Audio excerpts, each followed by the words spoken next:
Hi friends, welcome to 5 Minutes Tech YouTube channel. This video how to side button of double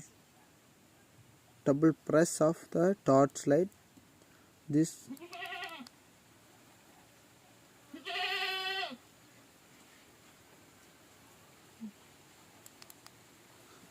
torch light double press.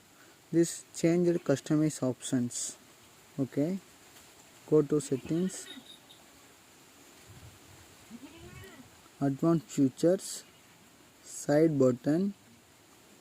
This open app. Okay, settings. This calculator changed. Calculator. This home button.